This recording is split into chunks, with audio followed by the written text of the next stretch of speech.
Hello friends, জয় মোহনবাগান। মোহনবাগান তো মাঠের ভেতর একের পর এক রেকর্ড করেছে, তবে মাঠের বাইরে সমর্থকরাও কিন্তু রেকর্ড করেছে বলাই যায়। কারণ মোহনবাগান সমর্থকরা অর্থাৎ আমরা কিন্তু একটা বিরাট রেকর্ড করেছি। সেটা হচ্ছে ভারতীয় ক্লাব যতগুলো ক্লাব রয়েছে তাদের মধ্যে মোহনবাগান সমর্থকদেরই উপস্থিতি সব থেকে বেশি ছিল মাঠের মধ্যে।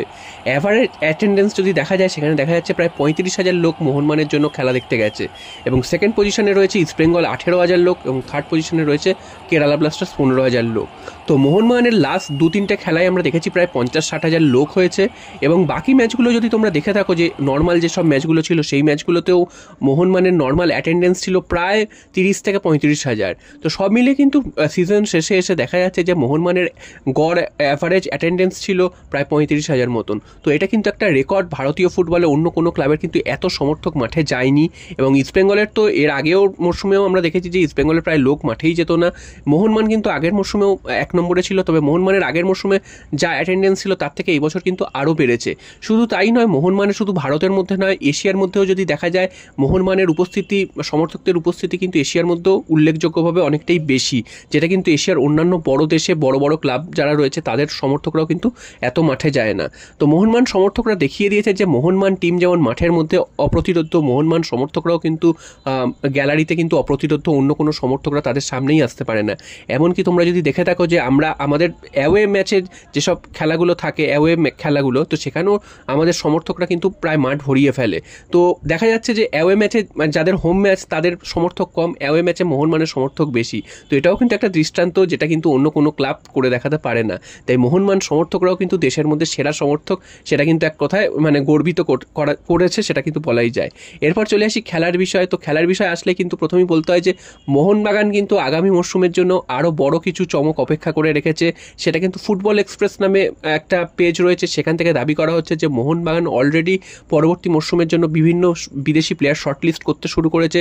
সেখানে নাকি এমন একজন প্লেয়ার রয়েছেন, তিনি হচ্ছেন সৌদি প্রো লিগে খেলছেন এই মুহূর্তে, অর্থাৎ রোনাল্ডোরা যেই লিগে খেলে সেই লিগের কোনো একজন প্লেয়ারকে কিন্তু মোহনবাগান শর্টলিস্ট করেছে। তবে কোন প্লেয়ার কোন টিমে খেলে সেগুলো কিন্তু জানা যায়নি। যদি সেটা সত্যি হয় বা মোহনবাগান যদি সেই প্লেয়ারটিকে আনতে পারে বা সেই লিগ থেকে এই মুহূর্তে যদি কোনো প্লেয়ারকে তুলে আনতে পারে, সেটা কিন্তু এক কথায় অনবদ্য হবে। কারণ সৌদি প্রো লিগ এই মুহূর্তে কিন্তু এশিয়া এবং তথা বিশ্বের অন্যতম ধনী লিগের মধ্যে অন্যতম। সেখানে আমরা দেখছি যে ইউরোপের বিভিন্ন বড় বড় দেশ থেকে, বড় বড় ক্লাব থেকে কিন্তু প্লেয়ার তুলে তারা কিন্তু নিয়ে আসছে। তো সেই লিগ থেকে যদি মোহনবাগান কোনো প্লেয়ার তুলে আনতে পারে, সেটা কিন্তু মোহনবাগানের জন্য একটা বিরাট ব্যাপার হবে, ভারতীয় ফুটবলের জন্য একটা বিরাট ব্যাপার হবে। এবং সঞ্জীব গঙ্গিয়া সেরকম একটা ইঙ্গিত দিয়েছে, সেটাও কিন্তু তোমরা দেখে থাকবে যে আগামী মরশুমে কিন্তু আরও বড় কিছু ধামাকা অপেক্ষা করছে। তবে যেহেতু ফুটবল এক্সপ্রেস এই নিউজটা করেছে, সেই জন্য কিন্তু এই নিউজটা কিন্তু একটু হাইলাইট হয়েছে। তো আদৌ কতটা সত্যি হবে বা কতটা কী হবে সেটা কিন্তু পরের ব্যাপার। এই মুহূর্তে একটা রিউমার পর্যাতেই থাকবে, যতদিন নয় সেটা কোনো কনফার্ম কিছু আসে ততদিন কিন্তু এটা রিউমার পর্যাতেই থাকবে। তবে এই মুহূর্তে এই নিউজটা বেরিয়েছে, নিশ্চয়ই এর কোনো একটা ভ্যালিড তথ্য রয়েছে, তার জন্য কিন্তু এই নিউজটা করেছে ফুটবল এক্সপ্রেস। তো দেখা যাক শেষ পর্যন্ত, আর কয়েকদিনের অপেক্ষা। এই মৌসুমটা মোটামুটি শেষ হয়েছে, তারপরে কিন্তু আমরা জানতে পারবো যে মোহনবাগান আগামী মৌসুমের জন্য কি প্ল্যান করছে। আর সবশেষে চলে আসি জেমি ম্যাকলারেনের কথায়। তো জেমি ম্যাকলারেন কিন্তু একটা বড় কথা বলেছেন, সেটা হচ্ছে মোহনবাগান ছাড়া তিনি কিন্তু অন্য কোনো ক্লাবে যাওয়ার কথা ভাবতেই পারেন না। মোহনবাগানের সমর্থকরা এত সুন্দর সমর্থক, এবং এখানে তিনি যেভাবে বন্ধুদের পাচ্ছেন, অর্থাৎ অস্ট্রেলিয়ার অন্যান্য যে প্লেয়াররা রয়েছে তারাও কিন্তু তার সাথে এই দলে রয়েছে, তো তার একটা ফ্যামিলির মতন হয়ে গেছে। তো তিনি এই মুহূর্তে কিন্তু মোহনবাগানের সাথে পুরো জড়িয়ে রয়েছেন। প্রথম দিকে তিনি এসে অনেকটা মানাতে পারছিলেন না, গোল পাচ্ছিলেন না, তবে আস্তে আস্তে তিনি কিন্তু মানিয়ে উঠেছেন। এবং তার প্রত্যাশা অনুযায়ী যে তিনি এখনও খেলতে পেরেছেন সেটা কিন্তু নয়, তবে তিনি কিন্তু বেশ কিছু গোল করেছেন। এবং আগামী মরশুমেও তিনি কিন্তু মোহনবাগানেই থাকতে চান, এবং তিনি মোহনবাগান ছাড়া ভারতের অন্য কোনো ক্লাবে যাওয়ার কথা কিন্তু এই মুহূর্তে ভাবছেনই না। তো এটাও কিন্তু একটা দারুণ মন্তব্য করেছে জেমি ম্যাকলারেন। এবং এই মুহূর্তে কিন্তু সমস্তটাই কিন্তু মোহনবাগানের একটা ফিল গুড পরিবেশ রয়েছে, এবং সমস্ত প্লেয়াররাই কিন্তু খুশি এই লিগ শিল্ড জেতার ফলে এবং সমর্থকদের এই ভালোবাসার ফলে।